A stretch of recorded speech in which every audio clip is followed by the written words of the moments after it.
जरूरत है और वो ये रहा।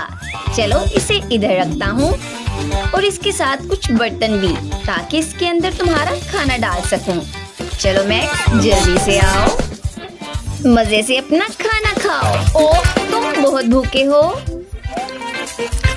मेरे पास एक और आइडिया है। चलो अब तुम्हारे खिलौने इस दीवार के साथ लटका देता हूँ। ये यहाँ और यहाँ।